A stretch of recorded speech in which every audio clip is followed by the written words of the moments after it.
بوڑھے کی بات پر وہ سر اس بات میں ہلانے لگا اور ناشتہ کرنے کے بعد وہ نیچے چلا آیا جہاں صحن میں وہ کل والی عورت تخت پر براجمان تھی اور پاس ہی اس کے وہ بوڑھا بیٹھا تھا۔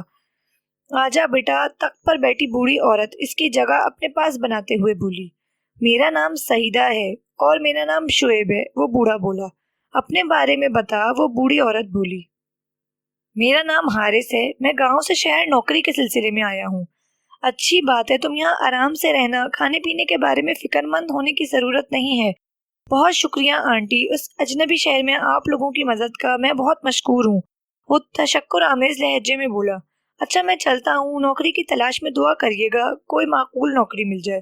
اور پھر تھوڑے دن کی تگ و دو کے بعد اسے ایک آفس میں کلرک کی نوکری مل گئی تھی۔ میں آپ کو بہت تنگ کرتی ہوں نا، ایسا سوچنا بھی مت کہ تم مجھے تنگ کرتی ہو، تمہارا میرے ساتھ تو زندگی بھر کا ہی نہیں، مرنے کے بعد بھی جڑا رہے گا۔ شعیب محبت سے بیوی کا ہاتھ پکڑ کے بولے۔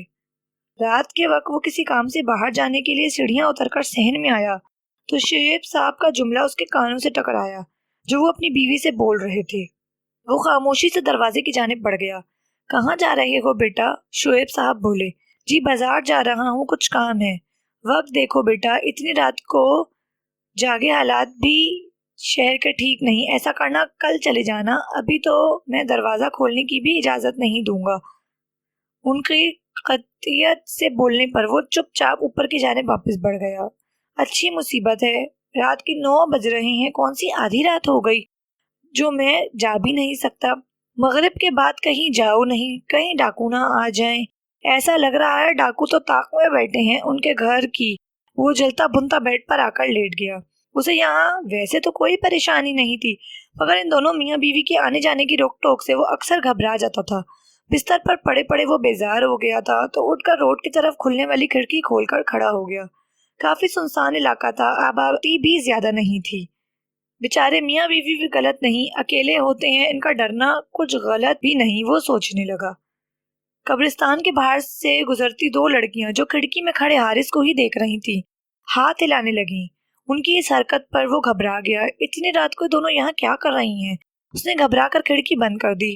کمرے کا دروازہ کھول کر وہ نیچے جھانکنے لگا۔ صحن میں اب کوئی بھی نہیں تھا۔ وہ دبے قدموں سیڑھی اتر کر نیچے آ گیا اور آہستگی سے دروازے کی جانب بڑھنے لگا۔ پلٹ کر یقین دہانی کے لیے دیکھنے لگا، دونوں میاں بیوی اپنے کمرے میں سو گئے تھے۔ ابھی وہ دروازہ کھولنے ہی والا تھا کہ اچانک سے صحن میں لگے نیم کے درخت پر بیٹھی بلی غراتی ہوئی حارث پر حملہ کر گئی۔ حارث اس اچانک حملے کے لیے تیار نہ تھا۔ وہ ایک دم سٹپٹا سا گیا۔ وہ کالی سیاہ بلی حارث کو بری طرح سے گھور کر دیکھ رہی تھی۔ حارث گھبرا کر اوپر کی جانب بھاگا تو پیچھے سے نسوانی کہکہی کی آواز پر وہ بدحواس ہو گیا، جیسے اس کے ارادے کو ناکام بنانے پر کوئی ہنس رہا ہو۔ وہ دروازہ بند کر کے بری طرح ہانپنے لگا، اسے خوف محسوس ہو رہا تھا۔ رات بھر جاگتے گزری، فجر کے وقت جا کر اس کی آنکھ لگی۔ دوسرے دن آفس سے واپسی پر گھر آتے ہوئے اپنے پیچھے آتی نسوانی آواز پر وہ پلٹ کر دیکھنے لگا۔ کیسے ہیں آپ؟ وہی 2 لڑکیاں تھیں رات حارث نے جن کو کھڑکی سے دیکھا تھا۔ ہم نے آپ کو ہاتھ ہلایا تھا، مگر آپ نے تو ایسے ڈر کے کھڑکی بند کی جیسے ہاتھ نہ ہلایا ہو گولی ماری ہو۔ دوسری والی شرارت سے بولی۔ ان کی بات پر وہ جھیپ گیا۔ میرا نام آئمہ ہے اور یہ میری دوست سہرش ہے، ہم یہیں آگے رہتے ہیں، وہ شوخ سی لڑکی مسکراتے ہوئے بولی۔ اب اکثر آفس سے آتے جاتے اس کی ان دونوں سے ملاقات ہو جاتی تھی۔ جس وقت حارث آفس سے آتا تھا وہ کوچنگ سے پڑھ کے آ رہی ہوتی تھیں بقول ان دونوں کے۔ حارث کو شوخ و چنچل سی آئمہ اچھی لگنے لگی تھی اور دونوں ایک دوسرے کے قریب بھی آ گئے تھے۔ وہ اب گھر کی طرف سے بھی مطمئن تھا، پابندی سے وہ منی آرڈر بھیجتا تھا۔ گھر میں سبھی اس کی نوکری سے خوش تھے کیونکہ گھر کے حالات اب بہتر ہونے لگے تھے۔ ایک شام آئمہ نے اس سے رات ملنے کی فرمائش کی۔ تم میرے مالک مکان کو نہیں جانتی، شام کے بعد وہ مجھے گھر سے نکلنے نہیں دیتے اور میری چوکیداری کے لیے بلی بھی وہاں موجود ہے۔ وہ بلی والا واقعہ سنانے لگا جس کو سن کر ساتھ کھڑی سہرش زور سے ہنس دی۔ اس کے ہنسنے پر وہ منہ بنانے لگا۔ اچھا میں کوشش کروں گا۔ وہ ملنے کی حامی بھرتے ہوئے گھر چلا آیا اور رات جب شعیب انکل کھانا لے کر اوپر آئے تو وہ سوتا بن گیا۔ کچھ دیر بعد وہ نیچے جھانک کر صحن میں دیکھنے لگا کہ کوئی ہے تو نہیں اور اطمینان کرتا ہوا وہ نیچے چلا آیا۔ وہ دونوں میاں بیوی سونے اپنے کمرے میں جا چکے تھے۔ اس نے صحن میں لگے درخت کی جانب پلٹ کر دیکھا تو وہاں بلی بھی موجود نہیں تھی۔ سکا سانس لیتے ہوئے وہ دروازہ آہستگی سے کھول کر باہر چلا آیا جہاں آئمہ اس کا انتظار کر رہی تھی۔ سہرش نہیں آئی۔ سہرش کو اس کے ساتھ نہ پا کر وہ بولا، نہیں، وہ بول رہی تھی میں کباب میں ہڈی بن کر کیا کروں گی، تم جاؤ۔ وہ شرارت سے آنکھ مار کر بولی۔ اس کی بات پر وہ ہنس کر غور سے اسے دیکھنے لگا جو واقعی میں بہت حسین تھی۔ آؤ پارک میں چلتے ہیں۔ آئمہ اس کو سامنے بنے قبرستان کی طرف لے آئی۔ اتنی رات میں قبرستان جاتے ہوئے وہ ڈر رہا تھا۔ ڈرو نہیں، اس قبرستان کے بعد ہے پارک۔ وہ اس کے ساتھ پارک چلا آیا۔ وہ پہلی بار اس پارک میں آیا تھا۔ آئمہ اسے اپنے بارے میں بتانے لگی کہ وہ اور سہرش دونوں سہیلیاں ہیں اور دوسرے شہر سے پڑھائی کے غرض سے یہاں آئی ہیں۔ باتوں میں وقت کا پتہ ہی نہیں چلا۔ حارث کی نگاہ اپنی رسٹ واچ پر پڑی جو 2 بجا رہی تھی۔ اف، اتنی دیر ہو گئی۔ وہ گھبرا کے کھڑا ہو گیا۔ ہاں چلو، سہرش بھی پریشان ہو رہی ہوگی۔ آئمہ بھی اس کے ساتھ کھڑی ہو گئی۔ دونوں باتیں کرتے پارک سے باہر نکل آئے۔ قبرستان میں کھڑا گورکن گھورتی نظروں سے حارث کو دیکھ رہا تھا۔ اس کی نظروں سے خائف ہوتا حارث آئمہ کو خدا حافظ کہتا گھر آ گیا۔ گھر میں داخل ہوتے ہی اس کی نگاہ درخت پر بیٹھی بلی پر پڑی جو اس کو ہی گھور رہی تھی۔ آ گئے تم؟ منع بھی کیا ہے، اتنی دیر تک گھر سے باہر رہنا ٹھیک نہیں ہے، پر تم سنتے ہی نہیں ہو۔ اف آنٹی جاگ رہی ہیں۔ وہ سر پکڑ کے رہ گیا۔ چلو اب آ گئے ہو تو کھانا کھا لو، تم نے رات کھایا بھی نہیں تھا۔ تخت پر رکھا ہوا ہے میں نے کھانا۔ باورچی خانے سے سیدہ آنٹی کی آواز پر حارث جی بھر کر شرمندہ ہوتے ہوئے تخت پر رکھی کھانے کی ٹرے کی جانب بڑھ گیا اور وہیں بیٹھ کے کھانے لگا۔ اسے بھوک بھی بہت زیادہ لگ رہی تھی۔ کھانے کے بعد وہ باورچی خانے کی جانب بڑھ گیا۔ سوری آنٹی، اب آپ کو شکایت کا موقع نہیں ملے گا، اور کھانا بہت ہی مزے کا تھا۔ الفاظ اس کے منہ میں ہی رہ گئے تھے کیونکہ وہاں کوئی بھی نہیں تھا۔ وہ خوف زدہ نظروں سے آنٹی کے کمرے کی طرف دیکھنے لگا تو وہ بیڈ پر سو رہی تھی۔ یہ کیا ہو رہا ہے میرے ساتھ؟ وہ گھبرا کر اوپر چلا آیا۔ دوسرے دن چھٹی تھی۔ وہ بھی نیچے چلا آیا۔ انکل آنٹی صحن میں تخت پر بیٹھے تھے۔ وہ ان کے پاس چلا آیا۔ آپ دونوں کی شادی کو کتنے سال ہو گئے؟ وہ ان سے پوچھنے لگا۔ 50 سال ہو گئے۔ میں بیاہ کر اسی گھر میں آئی تھی۔ اولاد کے لیے بڑی دعائیں کیا کرتی تھی میں، پر ہوئی نہیں۔ وہ ماضی کو سوچتے ہوئے آبدیدہ ہو گئیں۔ میرے تو یہی بچے ہیں۔ وہ درخت کے پاس بیٹھی بلیوں کی جانب محبت سے دیکھتے ہوئے بولی۔ آپ کو بلیاں بہت پسند ہیں کیا؟ وہ سوال کرنے لگا۔ ہاں، وہ مختصر سا جواب دے کر چپ ہو گئی تو وہ درخت کے پاس بیٹھی آرام کرتی بلیوں کی جانب دیکھنے لگا۔ ان میں ایک بلی کی آنکھوں میں حارث کو دیکھتے ہوئے عجیب سی چمک تھی کہ وہ جھرجھری لے کر رہ گیا۔ تمہارے انکل کو بہت بولا تھا میں نے، دوسری شادی کر لو اولاد کے لیے، پر نہیں مانے، سیدہ آنٹی بولی۔ آپ سے محبت کرتے ہوں گے نا؟ ایسی ویسی سیدہ آنٹی پپلے منہ سے دوپٹہ منہ پر رکھ کے ہنسنے لگی۔ لیلا مجنوں کی محبت مشہور تھی ہماری، وہ بتانے لگی۔ آنٹی یہ علاقہ اتنا سنسان کیوں ہے؟ یہ علاقہ شروع سے ہی سنسان ہے، یہاں آبادی زیادہ ہے ہی نہیں۔ اس کی بات کے جواب میں وہ بولی۔ وہ چپ ہو گیا۔ رات کی کسی پہر اس کی آنکھ کھلی تو نیچے آتی باتوں کی آواز پر وہ حیران ہوا کہ نیچے کون ہے۔ وہ آہستگی سے کمرے کا دروازہ کھول کر نیچے جھانکنے لگا تو صحن میں شادی کا سماں تھا۔ پورا صحن روشنیوں سے جگمگا رہا تھا۔ عورتیں زرق برق لباس پہنے نظر آ رہی تھیں۔ مرد بھی نئے لباس زیب تن کیے ہوئے تھے۔ حارث نے غور کیا تو تخت پر ایک لڑکی دلہن بنی بیٹھی نظر آئی اور اس کے ارد گرد لڑکیاں تیار ہوئی بیٹھی تھیں۔ کھانے کے اشتہار انگیز خوشبوئیں پورے گھر میں پھیلی ہوئی تھیں۔ ایک طرف کھانے کی دیگیں رکھی ہوئی تھیں۔ وہ پریشانی سے یہ سب دیکھ رہا تھا۔ حارث بیٹا آ جا۔ نیچے کھڑے شعیب انکل کی اس پر نظر پڑی تو آواز دے کر اسے بلانے لگے۔ وہ نیچے آ گیا۔ بیٹا یہ ہماری پڑوس کی بچی ہے، اس کی شادی ہے، تمہاری آنٹی نے بولا تھا رخصتی ہمارے گھر سے ہوگی۔ بچپن سے یہ بچی ہمارے گھر آتی جاتی ہے تو محبت ہو گئی۔ انکل کی بات پر وہ آنٹی کی طرف دیکھنے لگا جو ہر کام میں آگے آگے تھی۔ کھانا بچا تو وہ بھی بیٹھ گیا۔ اتنا لذیذ کھانا تھا کہ وہ کھائے چلے جا رہا تھا۔ کھانے کے بعد بھی محفل جمی ہوئی تھی۔ اسے اب نیند آنے لگی تھی۔ دوسرے دن آفس بھی تھا۔ وہ سونے کے لیے اوپر آ گیا۔ اسے لگا اس کے پیچھے پیچھے کوئی آیا ہے۔ اس نے 2-3 بار چونک کر اپنے ارد گرد بھی دیکھا مگر کوئی نہ تھا۔ گلاب کی تیز خوشبوئیں جو بستر پر دراز تھا۔ گھبرا کر اٹھ کر بیٹھ گیا۔ نکرئی کہہ کہے اس کی سماعتوں سے ٹکرائے۔ کون ہے؟ اس نے ڈرتے ڈرتے پوچھا۔ وہ خوف زدہ سا اپنے اطراف میں دیکھنے لگا مگر کوئی نہ تھا۔ پوری رات اسے لگا کوئی نسوانی ہاتھ اس کا سر سرہاتا رہا۔ فجر کے وقت تک یہی سب ہوتا رہا۔ آفس میں بھی سارا دن وہ کسل مندی سے کام کرتا رہا۔ نیند نہ بڑھنے کی وجہ سے اس سے کوئی کام نہیں ہو رہا تھا۔ شام واپسی میں گھر کی طرف آتے ہوئے آئمہ نظر آ گئی۔ اس کو دیکھتے ہی اس کی دن بھر کی تھکن دور ہو گئی تھی۔ وہ تھوڑی دیر پارک میں بیٹھ کر اس سے باتیں کرنے لگا۔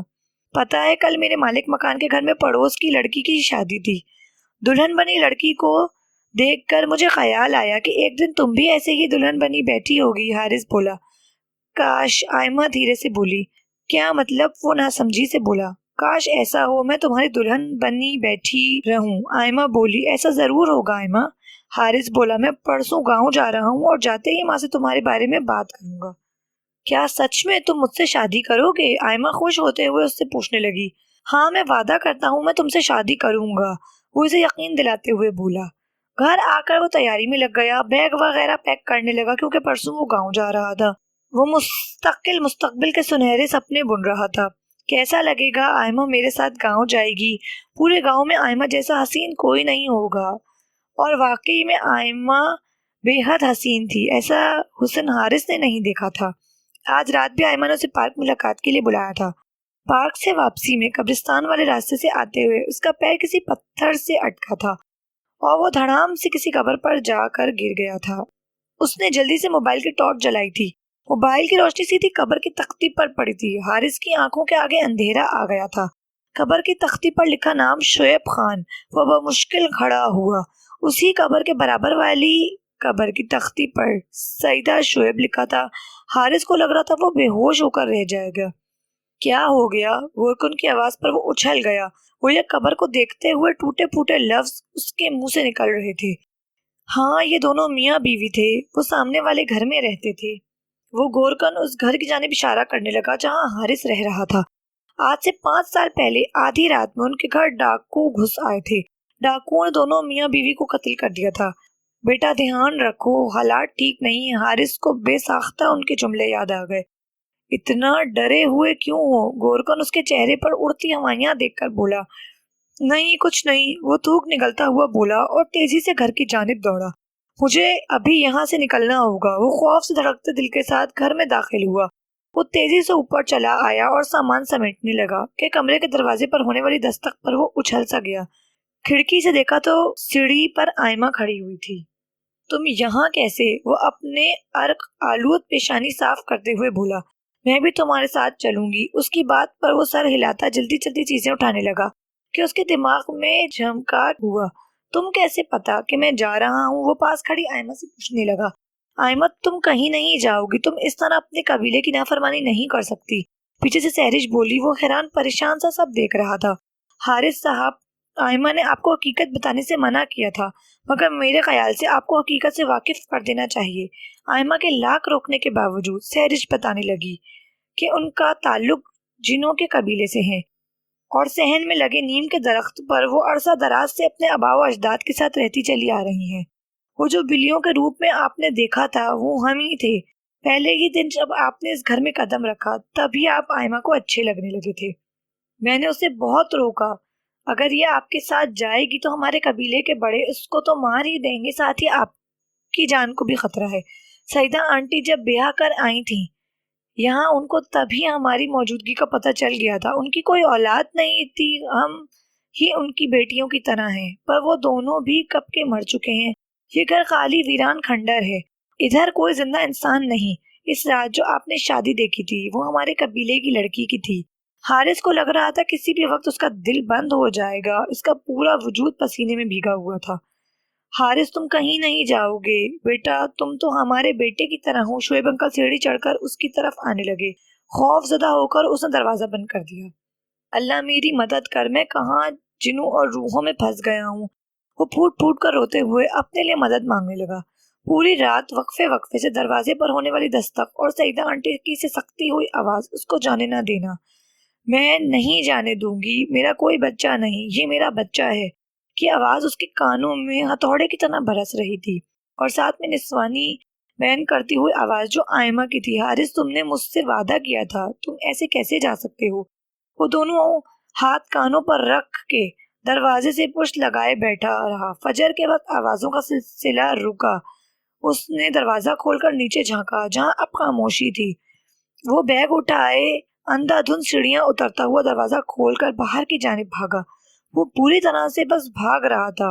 اور باہر روڈ کی جانب آ کر آسمان کی جانب دیکھتے ہوئے تشکر کے آنسو اس کے گالوں پر بہہ رہے تھے۔ اسے یقین نہیں آ رہا تھا کہ وہ بچ کر آ گیا۔ سوچ کر اس کے رونگٹے کھڑے ہو رہے تھے کہ وہ 6 ماہ تک روحوں اور جنوں کے درمیان رہا تھا۔